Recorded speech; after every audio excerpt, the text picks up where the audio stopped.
हा कार्यक्रम जॉयस मायर सेवाकरांच्या मित्रांनी आणि भागीदारांनी शक्य केला आहे. जेव्हा तुम्ही पात्र नसलेल्या व्यक्तीवर प्रीती करता तेव्हा तुम्ही खरं तर निखाऱ्याशी खेळत असता. आणि ते निखारे कसे असतात ते सांगू तुम्हाला. ते असतात कठोर, ओंगळ, उग्र आणि घाणेरडे. मी जॉयस मायर आहे आणि मला विश्वास आहे की परमेश्वर तुमच्या सगळ्या वेदना दूर करील. मला दिसतंय तुम्ही खरं तर कुणावर तरी रागाने बेभान झालेले आहात. मी प्रामाणिकपणे सांगते, मी या क्षणी कुणावरही रागावलेले नाही आणि माझं कुणाही विरुद्ध काही बिनसलेलं नाही. मी प्रभूकडे प्रार्थना करते की त्याने माझ्या जीवनातलं जळमट मला दाखवावं, म्हणजे मी ते काढून टाकू शकेन, स्वच्छ करू शकेन. कारण मी दुसरं काहीही केलं नाही तरी मरेपर्यंत मला हे शिकायचंय की देवाच्या अपेक्षेनुसार लोकांवर प्रीती कशी करायची असते. आमीन.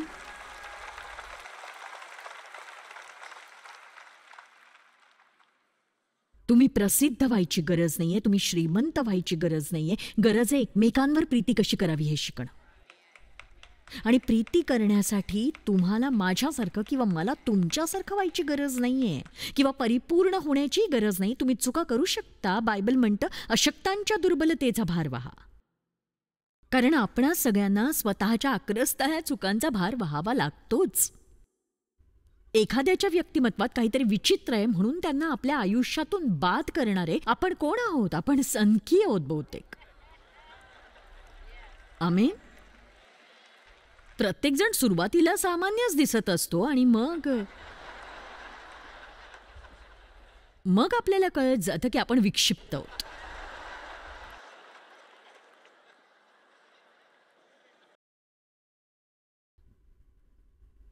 बघा, तुमच्या मनात असतं ते तुम्ही बोलून जाता, आपण हे थांबवायचंय, मी तिच्यावर प्रेम करतो, पण हे ना मी कधी समजूच शकत नाही. हे मूर्खपणाचं आहे. आपण नेहमी म्हणतो हो माझं तिच्यावर प्रेम आहे, पण मला वाईट वाटतं की ती अशी वागते. अहो पण प्रेम असं नसतं ना. प्रेम म्हणतं माझं तुझ्यावर खूप प्रेम आहे, मी ते सिद्ध करीन कारण मला माहिती की मी सुद्धा परिपूर्ण नाहीये. आमेन.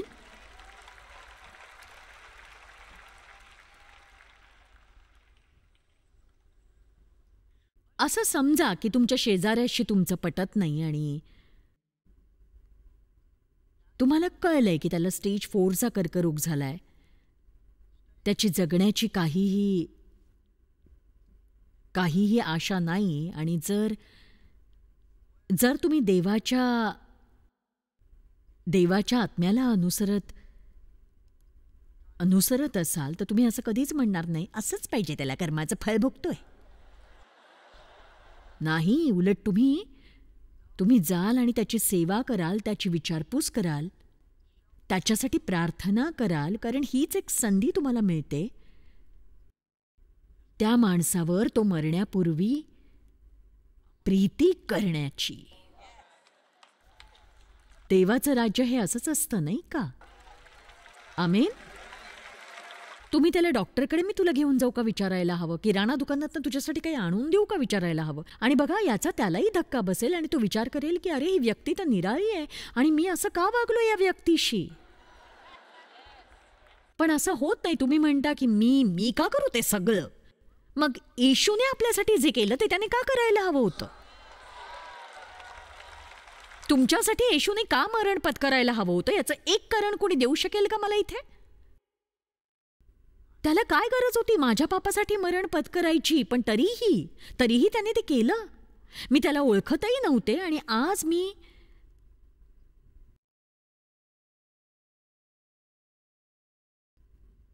ही शिकवण तुम्हाला मनापासून देणार आहे. मी उत्साही आहे अगदी. आता मी जे काही करते ते मला विश्वास आहे बायबल संबंधी आहे. तुम्हाला जसं वागायचं तसं तुम्ही वागा. पण मी हे शिकले की मी अशा जाळ्यात अडकले होते जेव्हा मी कुणासाठी काही चांगलं करते, कुणाला भेट पाठवते, तर मी या ना त्या प्रकारे मी वाईटावर मात करत असते. तुम्ही जसं म्हणाल तसं बायबल असं म्हणतं की बऱ्याने वाईटाला जिंका तुम्ही. आमेन. आणि तुम्ही ते नकळत करू शकाल. ते ना एखाद्या रहस्यमय जादुई सामर्थ्यासारखं कार्य करतं.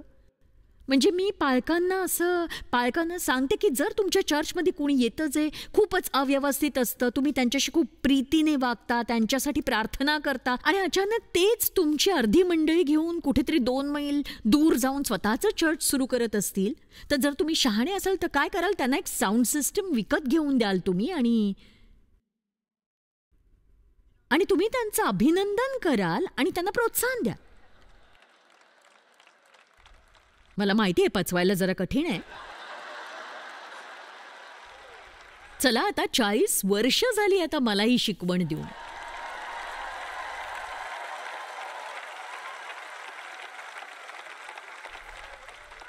अर्थातच तुम्ही म्हणाल की मी ते का करू बरं? कारण तुम्ही येशूसारखे आहात म्हणून. करायला हवं तुम्ही ते. आमेन. मला असं वाटतं की मला हे रहस्य माहिती आहे. जर मी लोकांना समजावून सांगू शकले. आणि बघा, तुम्ही माझी ही गोष्ट खूपदा ऐकली आहे, पण मी तुम्हाला माझ्या आईबाबांसोबतची गोष्ट सांगितल्याशिवाय हा संदेश पुढेच जाऊ शकत नाही. माझ्या वडिलांनी माझं लैंगिक शोषण केलं जेव्हा मी कळत्या वयात आले तेव्हापासून त्यांनी ते सुरू केलं आणि अक्षरशः मला रखेलीसारखं वागवायचे, भीती दाखवून माझ्यावर जबरदस्ती करायचे आणि अशा अनेक भयंकर गोष्टी. आणि काही गोष्टी खरंच मी सांगूच शकत नाही. आणि माझ्या आईला हे सगळं माहीत होतं. म्हणजे माझ्या आईने त्यांना पकडलं होतं आणि मी तिला सांगितलं, पण तिच्यात त्यांच्याशी लढण्याची हिंमत नव्हती. आणि म्हणून स्वाभाविकच मला दोघांपासूनही दूर जायचं होतं आणि मी ते केलं. एक सांगू, मी क्रिसमसला किंवा त्यांच्या वाढदिवसाला गिफ्ट्स द्यायचे आणि मनात नसताना 45 मिनिटांसाठी त्यांच्याकडे जायचे आणि काहीतरी निमित्त सांगून निघून जायचे. आणि मी खुश होते कारण ते सेंट लुईस पासून 300 मैल दूर राहत होते. आणि मग ते कधीतरी म्हातारे झाले, अर्थात स्वतःची काळजी घेऊ शकत नव्हते. तिथे जवळपास कुठले चांगले डॉक्टर नव्हते, त्यांच्याकडे पैसे नव्हते. आणि एके सकाळी मी प्रार्थना करत होते. बघा, प्रार्थना करत असताना काळजी घ्या तुम्ही खरंच, कारण तुमची इच्छा नसते ना, नेमकं तेच देव तुम्हाला करायला सांगतो. आणि अचानक मला असं वाटलं की मी त्यांना सेंट लुईसच्या जवळ आणावं आणि मी त्यांना एक घर विकत घेऊन द्यावं. मी हा विचार येशूच्या नावाने फटकारतेय. मी म्हणाले, नाही, तो सैतान आहे. त्यांच्यासाठी एक घर विकत घे आणि मरेपर्यंत त्यांची काळजी घे. मला असं वाटलंच नाही की हे देव मला सांगतोय. आणि मग नंतर तो विचार येत राहिला माझ्या मनात, वारंवार येत राहिला, वारंवार. आणि एक सांगू, जोवर तुम्ही देवाचं ऐकत नाही तोवर तुमच्या मनात तो विचार येणं बंद होत नाही. देव तेच करतो नेहमी. नाही ना, मला ते नाही करायचंय. मला ते नाही करायचं. मला त्यांना घर विकत घेऊन द्यायचं नव्हतं. आणि देव आणि माझ्याकडे तेवढे पैसेही नव्हते खरं तर. मी म्हटलं, मी का करावं ते? म्हणजे अगदी पहिला विचार हाच आला मनात. पण मी का करावं त्यांच्यासाठी ते? त्यांनी माझ्यासाठी काहीच केलेलं नाहीये कधीच. आणि एक सांगू, देवाने माझ्या मनात काय आणलं? तू श्वास घेतेयस ना, पण त्यांनी तुला खायला दिलं, तुला चांगलं शिक्षण दिलं, तुझ्या अंगावर कपडे, डोक्यावर छप्पर ठेवलं.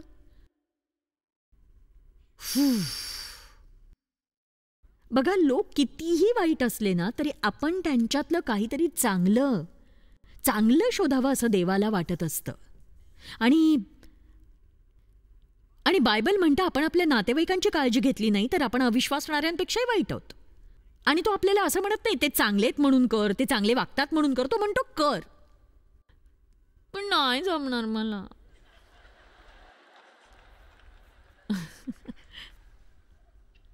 तर मी विचार केला की जर मी डेव्हला विचारलं तो हेच म्हणेल की इतक्या थोड्या पैशात घर कसं काय घेता येईल. तो म्हणाला, ठीक आहे, जर देवाने सांगितलंय ना तर आपण करूया, कर तू ते. तर बघा, थोडक्यात सांगते काय झालं. आम्ही त्यांच्यासाठी एक एक घर विकत घेतलं, एक कार विकत घेतली आणि त्यांचं अंगण साफ करण्यासाठी कुणाला तरी कामाला लावलं. दर आठवड्याला त्यांना किराणा पाठवला. त्यांना जगण्यासाठी लागणाऱ्या सगळ्या गोष्टी आम्ही दिल्या. अर्थातच ते फार वरवरचं होतं. मनापासून तर मी काहीच करत नव्हते त्यावेळेला. म्हणजे मी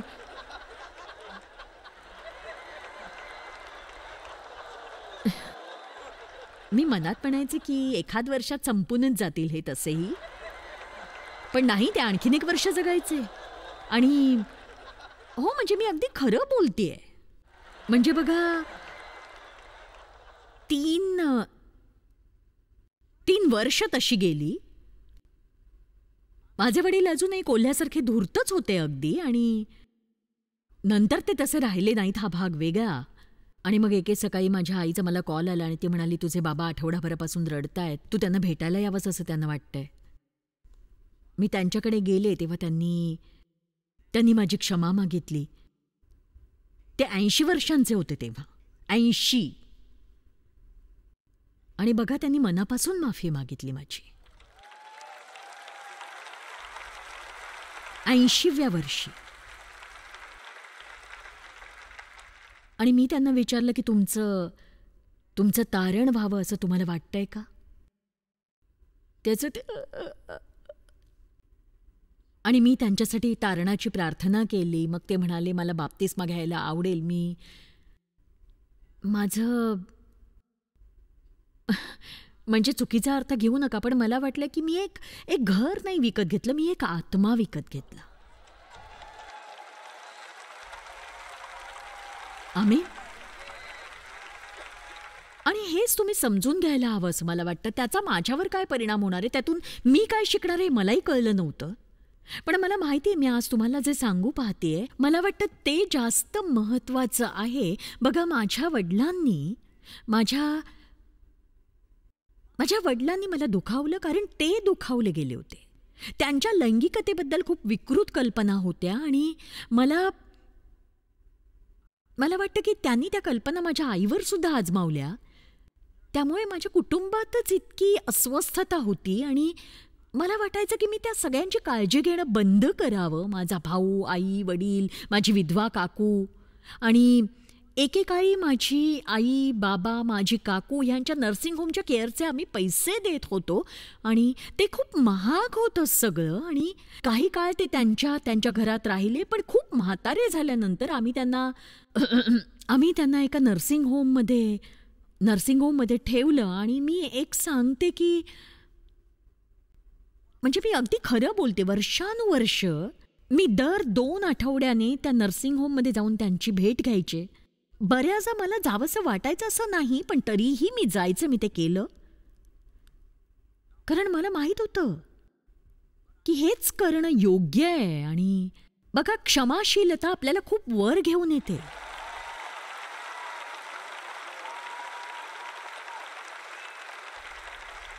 आपली वाढ होते आणि आपण योग्य तेच करतो कारण ते योग्य असतं म्हणून. कारण ते आपल्याला करावंसं वाटतं म्हणून नाही, किंवा चांगलं वाटतं म्हणूनही नाही, तर योग्य ते करणं गरजेचं आहे, जरी तुम्हाला ते करावंसं वाटत नसलं तरी सुद्धा. पण बघा, आज मला एका गोष्टीचं समाधान आहे की माझे वडील जिथून कुठून आज माझ्याकडे बघत असतील, त्यांना समाधान वाटत असेल. आमीन. तर ही माझी गोष्ट आहे आणि मला माहिती प्रत्येकाच्या जीवनासाठी ती उपयोगी ठरेल. रोमकरास अध्याय 12 वचन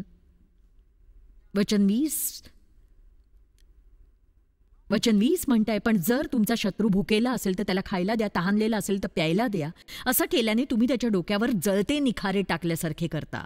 आणि आपण विचार करतो, हे मला ते जळणारे निखारे आवडतात, ते देवावर होता. थांबा जरा, थांबा.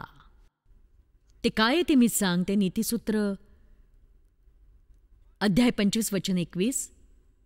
विस्तारित बायबल म्हणतं, हे तुमच्या शत्रूला लाज वाटेल असे सूड घेणारे कृत्य समजले समजले जाऊ शकत नाही, पण त्या उलट तो प्रायश्चित्ताच्या दिवशी एक जळत्या निखाऱ्यांनी भरलेले धुपाटणे घेऊन ते गरम निखाऱ्यांवर ठेवले की त्यातून उदबत्तीने एक गोड सुगंध यायचा. आणि बघा, प्रत्येक वेळी जेव्हा आपण प्रीतीत राहतो ना, तेव्हा हा गोड सुगंध देवाकडे जातो आणि उदबत्तीच्या धुराच्या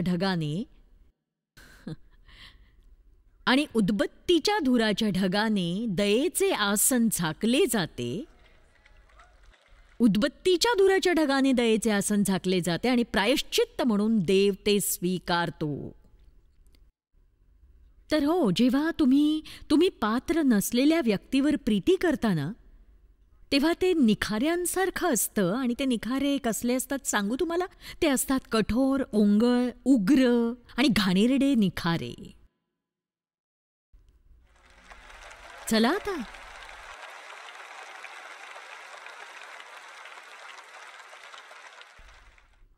कलस्सेकरास अध्याय 3. म्हणून देवाचे निवडलेले लोक जे पवित्र आहेत तसे करुणा, दयाळूपणा, त्याचे स्वतःचे निवडलेले प्रतिनिधी जे देवाचे प्रिय आणि त्याने स्वतः शुद्ध आणि पवित्र केलेले चांगले वर्तन असलेले, तुम्ही कधी याचा विचार केलाय? विचार करून बघा यावर. आपण आपली वागणूक बदलत राहतो. जसं कोमल मनाची दया, दयाळू भावना, स्वतःबद्दल नीच मत, सौम्य मार्ग आणि संयम जे अथक आणि दीर्घकाळ सहन करणारे आहे, त्याच्याकडे पूर्ण सामर्थ्य आहे जे अथक आणि दीर्घकाळ सहन करणारे आहे. वचन 14 म्हणतंय, आणि सर्वात आधी प्रीती धारण करा. आता तुमचं माहित नाही, पण जेव्हा मी सकाळी सकाळी तयार होते आणि स्वतःला आरशात पाहते, काही लोकांना पाहून मला वाटतं यांनी निघण्याआधी कदाचित आरसा पाहिलाच नसेल किंवा यांच्याकडे आरसा असेल की नाही कुणास ठाऊक. हो ना, म्हणजे कुठेही जाण्याआधी मला स्वतःला आरशात पाहायला आवडतं. जर तुम्ही स्वतःला पाहिलं आणि छान दिसत नसाल तर तुम्ही दुसरं काहीतरी घालून पाहाल. पेनीने मला आज सांगितलं की तिने 4 ड्रेसेस घालून पाहिले, मग पुन्हा आणखी 4 पाहिले, आणि असं करत तिने पहिलाच ड्रेस घातला जो अगदी पहिल्यांदा घातला होता तोच. तर काही कपडे आपल्याला छान दिसतात, तर काही आपल्याला नाही दिसत छान. तसेच आपण शारीरिक आणि आध्यात्मिक दृष्ट्याही कपडे घातलेले असतात. आणि आत्मिक जगामध्ये देव आणि सैतान आपले आध्यात्मिक कपडे पाहत असतो. प्रकटीकरण अध्याय 16 वचन 15 आणि 17 म्हणते, पहा, जसा चोर येतो तसा मी येईन. आणि येशू म्हणतो की मी लवकर येतो, डोकावून बघ, तू माझी अपेक्षा करणार नाहीस. धन्य, आनंदी आणि हेवा वाटावा तो जो जागृत राहतो आणि आपल्या कपड्यांचे रक्षण करतो,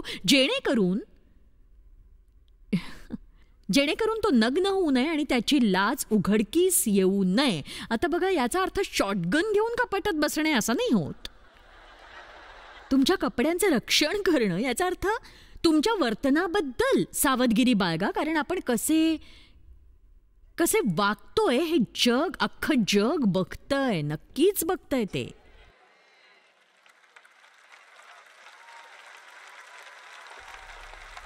जर तुम्ही ख्रिस्ती लोकांसारखे वागत नसाल तर मग तुमच्या कारवर बंपर स्टिकर लावून फिरू नका. तो देखावा बंद करा, नका करू ते. चर्चचा आणि ख्रिस्ती लोकांचा अनादर करणारे आज अनेक लोक आहेत, कारण ते समजून चुकलेत की खूप लबाड माणसं इथे आज आहेत आणि त्यांनी बदलायला हवं. आपण ख्रिस्तींचा अपमान करतोय. आमेन. आपल्या वागणुकीतून जर आपलं ख्रिस्तीत्व दिसलं नाही तर त्याचा काहीच उपयोग नाही. आमेन.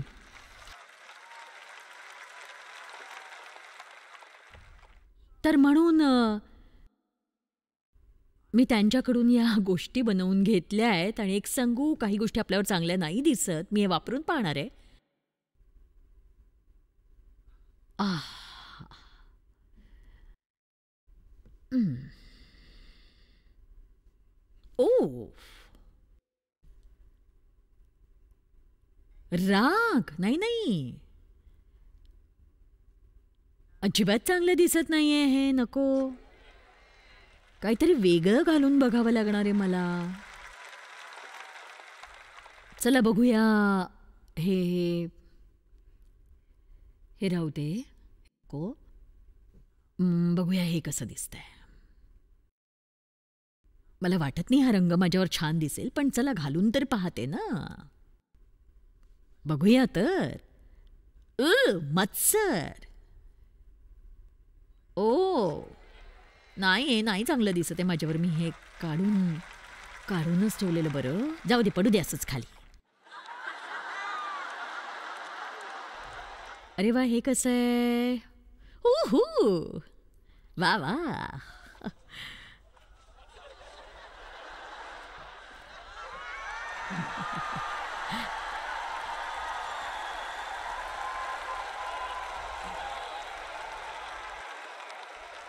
तर असं आहे की माझ्या पुढच्या पुस्तकाचं नाव असणार आहे माझ्याबद्दल काय.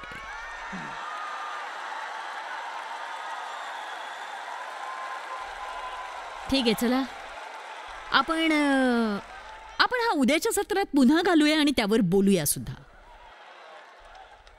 जाऊ दे, हा नाही छान दिसत आहे. माझ्याकडे या कपाटात असं काही आहे का जे माझ्यावर छान दिसेल. चला हा घालून पाहते. कदाचित हा छान दिसेल. छानच दिसेल बहुतेक हा.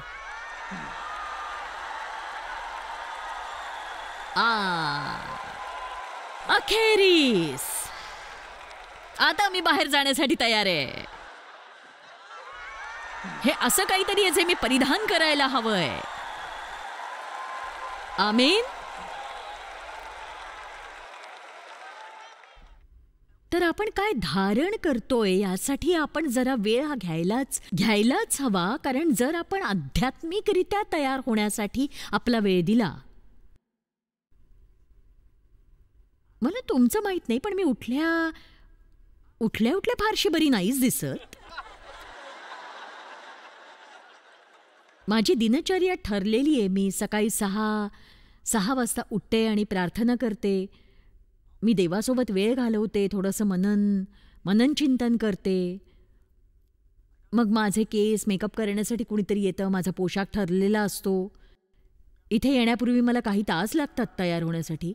आणि मी असं नाही म्हणत की मला म्हातारीला काय करायचंय इतकं तयार होऊन. पण एक सांगू का, नुसते दैहिक कपडेच नाहीत, तर आध्यात्मिक कपडे घालायला मला जास्त वेळ लागतो आणि ते जास्त महत्त्वाचं आहे.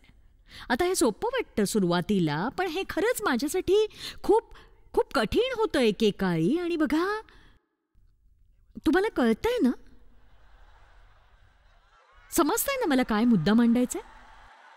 ठीक आहे, बघा, रोज बाहेर पडण्यापूर्वी स्वतःशी बोला. स्वतःचीच अपॉइंटमेंट घ्या. स्वतःलाच सांगा,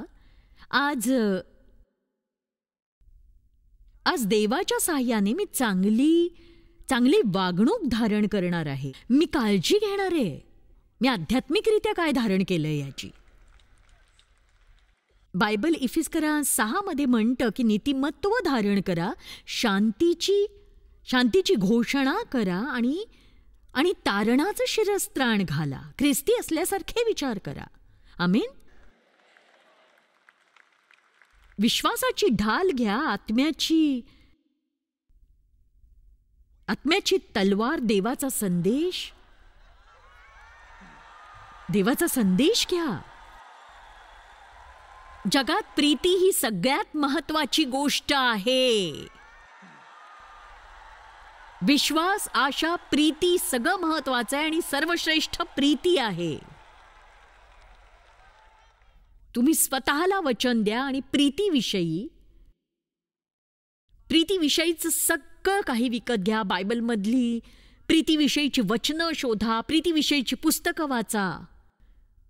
प्रार्थना करा आणि तुम्हाला प्रोत्साहित करण्यासाठी पवित्र आत्म्याकडे प्रार्थना करा. जोवर तुम्ही लोकांवर देवाप्रमाणे प्रीती करायला शिकत नाही तोवर थांबू नका तुम्ही. प्रीतीचा अभ्यास करा, लोकांवर प्रेम करा. आमेन.